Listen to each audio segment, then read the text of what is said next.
గురుదేవులు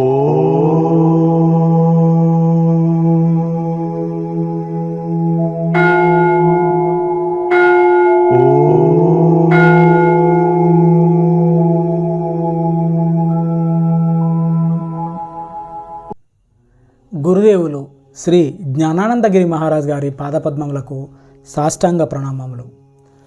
క్రియాయోగ గురు పరంపరకు, విశ్వ గురు పరంపరకు భక్తిపూర్వక నమస్కారాలు. ఒక యోగి ఆత్మకథ, అధ్యాయం 28. కాశీ పునర్జన్మించడం, అతన్ని కనుక్కోవడం. నీళ్లలోకి దిగకండి, బకెట్లు ముంచుకుని స్నానాలు చేద్దాం. నేను మా రాంచీ కుర్రవాళ్లకు చెప్పిన మాటలివి. దగ్గరలో ఉన్న కొండకు వెళ్ళడానికి నాతో పాటు 8 మైళ్ళు నడుచుకుంటూ వచ్చారు వాళ్ళు. ఎదురుగా ఉన్న నీటి మడుగు చూస్తుంటే మమ్మల్ని రమ్మని పిలుస్తున్నట్లే ఉంది అది. కానీ నా మనసులో దాని మీద ఒక రకం విరక్తి కలిగింది. చాలామంది పిల్లలు బకెట్లు ముంచుకోవడం మొదలుపెట్టారు. కానీ కొందరు కుర్రవాళ్ళు చల్లటి నీళ్లు కలిగిస్తున్న వ్యామోహానికి లోబడిపోయారు. వాళ్ళిలా నీళ్లలో మునిగారో లేదో పెద్ద పెద్ద నీటిపాములు వాళ్ళ చుట్టూ అల్లల్లాడాయి. ఏం అరుపులు, ఏం చిందులు!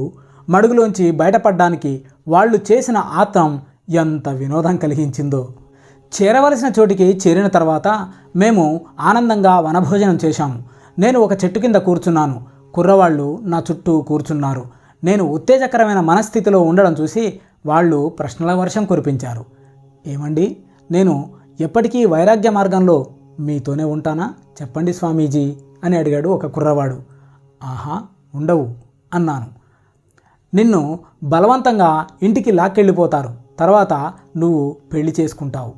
నమ్మశక్యం కాక అతను నేనన్నదానికి తీవ్రంగా అభ్యంతరం చెప్పాడు. నేను చచ్చిపోతేనే వాళ్ళు నన్ను ఇంటికి తీసుకుపోయేది అన్నాడు.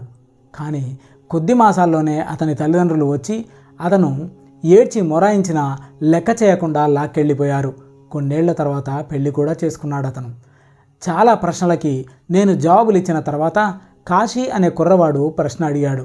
అతను 12 ఏళ్లవాడు. చాలా తెలివైన విద్యార్థి. అతనంటే అందరికీ ఇష్టం.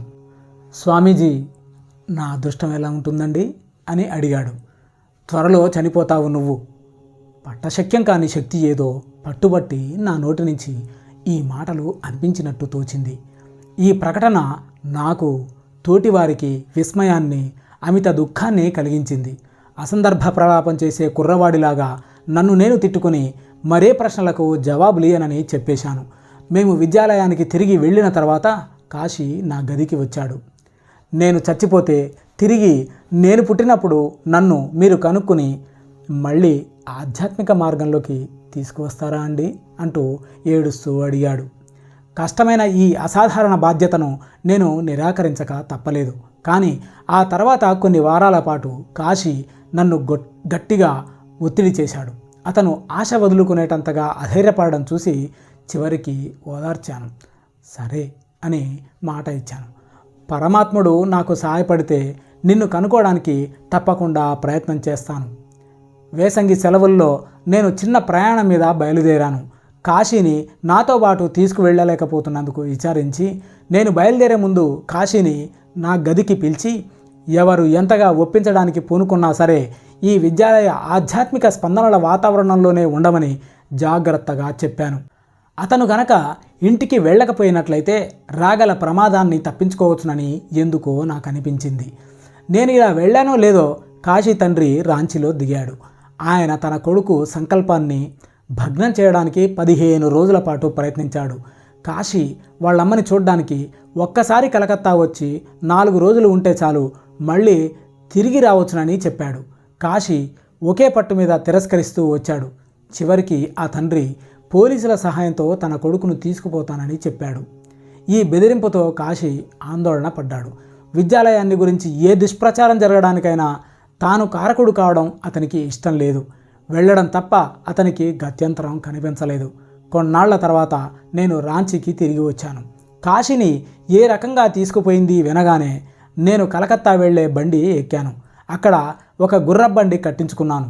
ఆశ్చర్యం ఏమిటంటే ఆ బండి గంగానది మీద ఉన్న హౌరా బ్రిడ్జి దాటిపోతుండగా నేను చూసిన మొదటి వ్యక్తులు కాశీ తండ్రి, ఇతర బంధువులు. వాళ్ళు సంతాప సూచకమైన బట్టలు కట్టుకొని ఉన్నారు. మా బండివాణ్ణి ఆపమని అరిచి గబుక్కున బండిలోంచి ఉరికి అభాగ్యుడైన ఆ తండ్రి వైపు తేరిపారా చూశాను. హంతక మహాశయ, నా కుర్రవాణ్ణి చంపేశారు మీరు అంటూ కొంత మటుకు అనుచితంగానే అరిచాను. కాశీని బలవంతంగా కలకత్తాకు తీసుకువచ్చి తప్పు చేశానని అప్పటికే గ్రహించాడు ఆ తండ్రి. అక్కడున్న కొద్ది రోజుల్లోనూ ఆ అబ్బాయి కలుషితమైన ఆహారం తిని కలరా వచ్చి చనిపోయాడు. కాశీ మీద నాకున్న వాత్సల్యము పోయిన తర్వాత మళ్ళీ అతన్ని కనుక్కుంటానని చేసిన వాగ్దానము నన్ను రాత్రింబగళ్ళు వెంటాడుతున్నాయి. నేను ఎక్కడికి వెళ్ళినా సరే అతని ముఖం నా కళ్ళ ముందు ఆడుతూనే ఉంది. పోయిన మా అమ్మ కోసం చాలా కాలం కిందట ఎలా అన్వేషించానో అలాగే అతని కోసం కూడా చిరస్మరణీయమైన అన్వేషణ మొదలుపెట్టాను. భగవంతుడు నాకు వివేచన శక్తిని ఇచ్చినందుకు దాన్ని నేను తప్పకుండా వినియోగించాలని, ఆ అబ్బాయి సూక్ష్మ శరీరం ఉనికిని తెలుసుకోవడానికి, వీలైన సూక్ష్మ నియమాల్ని కనిపెట్టడానికి నాకు గల శక్తుల్ని సంపూర్ణంగా కూడగట్టుకొని అందుకు శ్రమించాలని అనిపించింది. అతను తీరని కోరికలతో స్పందిస్తున్న ఆత్మ. సూక్ష్మ మండలాల్లో అనేక లక్షల ప్రకాశమానమైన ఆత్మల మధ్య ఎక్కడో ఒక కాంతిపుంజంగా తేలుతున్నాడని గ్రహించాను. స్పందనశీల కాంతుల రూపంలో ఉన్న అనేక ఇతర ఆత్మలతో కూడి ఉన్న అతనితో సంపర్కం పెట్టుకోవడం ఎలాగా? ఒక రహస్య యోగ ప్రక్రియను ఉపయోగించి నా కనుబొమల మధ్య అంతర్బిందువైన ఆధ్యాత్మిక నేత్రం అనే మైక్రోఫోన్ ద్వారా కాశీ ఆత్మకు నా ప్రేమను ప్రసారం చేశాను. కనుబొమల మధ్య బిందువు నుంచి పంపిన సంకల్ప శక్తి అంటే విల్ ఆలోచనకు ప్రసార సాధనం. హృదయం మీద నిశ్చలంగా కేంద్రీకృతమైన మనిషి అనుభూతి శక్తి అంటే ఫీలింగ్ దాన్ని మానసిక రేడియోగా మార్చి తద్వారా ఇతరులు అంటే దగ్గరలోని వారైనా దూరంలోని వారైనా పంపే సందేశాల్ని గ్రహించేలా చేస్తుంది.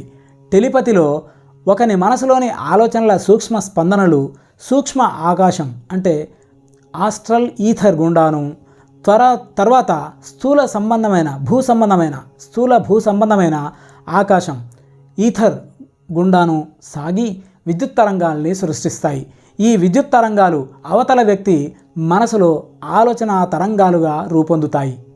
కాశీ త్వరలోనే భూమికి తిరిగి వస్తాడని, నేను గనక అవిచ్ఛిన్నంగా అతనికి నా పిలుపుని ప్రసారం చేసినట్లయితే అతని ఆత్మ జవాబిస్తుందని సహజావబోధాత్మకమైన అనుభూతి పొందాను.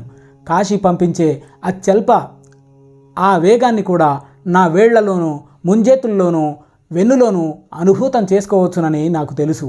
అతను ఈ పాటికి ఏ తల్లి గర్భంలోనో పిండంగా శరీర ధారణ చేసి ఉంటాడన్న నమ్మకం నాకు కలిగింది. అందుచేత అతనున్న స్థలం ఏ దిశగా ఉందో కనుక్కోవడానికి పైకెత్తిన నా చేతుల్ని గ్రాహకాలు అంటే యాంటెనాలుగా ఉపయోగిస్తూ తరచూ నేను గుండ్రంగా తిరుగుతూ ఉండేవాణ్ణి. ఏకాగ్రత సంధ్యానితమైన నా హృదయం అనే రేడియోలో అతని నుంచి వచ్చే ప్రతిస్పందనని అందుకోవాలని ఆశించాను. కాశీ చనిపోయిన తర్వాత 6 నెలల పాటు నేను ఈ యోగ ప్రక్రియను తరగని ఉత్సాహంతో నిలకడగా సాధన చేశాను. ఒకనాడు పొద్దున కలకత్తాలో జనసమ్మర్దంగా ఉన్న బౌ బజార్ అనే పేటలో కొంతమంది స్నేహితులతో పాటు నడుస్తూ మామూలు పద్ధతిలో చేతులు పైకెత్తాను. మొట్టమొదటిసారిగా ప్రతిస్పందన వచ్చింది. నా వేళ్లలోంచి అరిచేతుల్లోంచి విద్యుదావేగాలు లోపలికి ప్రసరిస్తూ ఉండడం కనిపెట్టి పులకించిపోయాను. ఆ విద్యుత్ ప్రవాహాలు నా చైతన్యంలోని ఒకానొక గహనాంతర స్థానం నుంచి అత్యంత ప్రబలమైన ఆలోచనగా రూపాంతరం చెందాయి. నేను కాశీని నా దగ్గరికి రండి. నేను హృదయం అనే రేడియో మీద ఏకాగ్రత నిలిపినప్పుడు ఆ ఆలోచన దాదాపుగా నా చెవికి వినిపించింది. ప్రతి ఆత్మ పరిశుద్ధ స్థితిలో సర్వజ్ఞత్వం ఉన్నదే. కాశీ ఆత్మ కాశీ అనే పిల్లవాడి సహజ లక్షణాలన్నీ గుర్తుంచుకుంది కనుక నేను అతన్ని గుర్తుపట్టేలా చేయడానికని అతని బొంగురు గొంతును అనుకరించింది. కాశీకి సహజ లక్షణమైన కొద్దిపాటి బొంగురు గొంతుతో గుసగుసలాడుతున్నట్టుగా పిలిచిన పిలుపును మళ్ళీ మళ్ళీ విన్నాను. నా స్నేహితుడు ఒకరి చెయ్యి గుంజి పట్టుకొని ఆనందంగా చిరునవ్వు నవ్వాను. కాశీ ఎక్కడున్నది నేను తెలుసుకున్నట్టు అనిపిస్తోంది. నేను గిరగిరా తిరగడం ప్రారంభించాను. నా స్నేహితులు దారిన పోయే జనము చోద్యంగా చూస్తున్నారు. నేను దగ్గరలో ఉన్న ఒక సందువైపు తిరిగి ఉన్నప్పుడు మాత్రమే నా వేళ్లల్లో విద్యుత్ తరంగాలు జల్లు అనిపిస్తున్నాయి.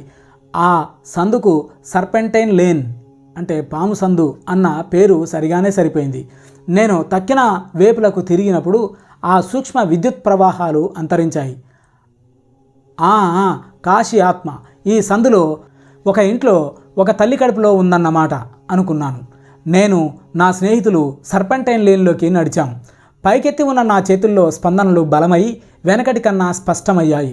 ఏదో ఒక అయస్కాంత శక్తి పనిచేసి నన్ను రోడ్డుకు కుడిపక్కకు లాగేసింది.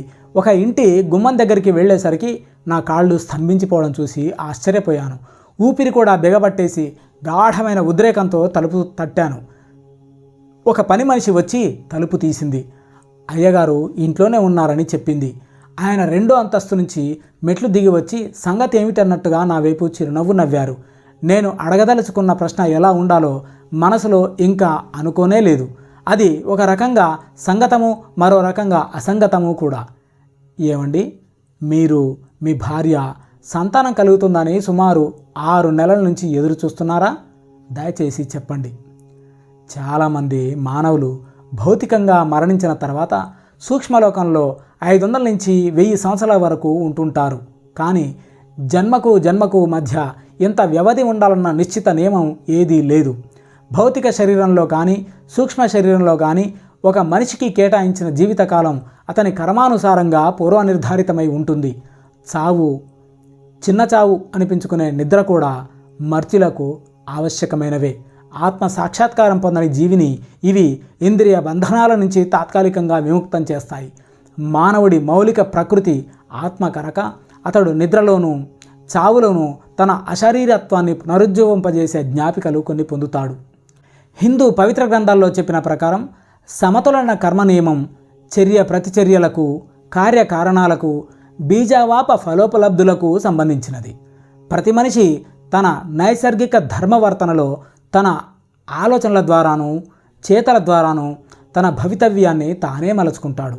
తెలివిగానో తెలివి తక్కువగానో అతడు చాలనం చేసిన విశ్వశక్తులు ఒక బిందువు దగ్గర మొదలైన వృత్త పరిధి తప్పనిసరిగా ఆ బిందువు దగ్గరికే తిరిగి వచ్చి వృత్తం పూర్తయినట్టుగా ఆరంభ కేంద్రమైన అతని దగ్గరికి తప్పనిసరిగా తిరిగి రావాలి. ఈ ప్రపంచం ఒక గణిత సమీకరణంలా కనిపిస్తుంది. నువ్వు దాన్ని ఎలా తిప్పు దానంతట అది సమతులనం చేసుకుంటుంది. నిశ్శబ్దంగాను నిశ్చయంగాను ప్రతి రహస్యము వెల్లడవుతుంది. ప్రతి నేరానికి శిక్ష పడుతుంది. ప్రతి సుగుణానికి బహుమతి వస్తుంది. ప్రతి అన్యాయానికి పరిహారం లభిస్తుంది. ఎమర్సన్ కాంపెన్సేషన్లో జీవిత అసమానతల వెనక ఉన్న కర్మను న్యాయమాత్రంగా అవగాహన చేసుకున్నప్పుడు మానవ మనస్సులో దేవుడి మీద మానవుడి మీద ఉన్న ఆగ్రహం తొలగిపోవడానికి అది తోడ్పడుతుంది. ఏమండి, మీరు మీ భార్య సంతానం కలుగుతుందని సుమారు 6 నెలల నుంచి ఎదురు చూస్తున్నారా? దయచేసి చెప్పండి. అవునండి, నిజమే. నేను సాంప్రదాయకమైన కాషాయ వస్త్రాలు ధరించిన సన్యాసినని గమనించిన ఆయన మర్యాదగా మా సంగతులు మీకు ఎలా తెలిసాయో దయచేసి చెబుతారా అని అడిగారు. కాశీని గురించి నేనిచ్చిన వాగ్దానం గురించి విన్న మీదట ఆయన ఆశ్చర్యచకితుడై నా వృత్తాంతం నమ్మాడు.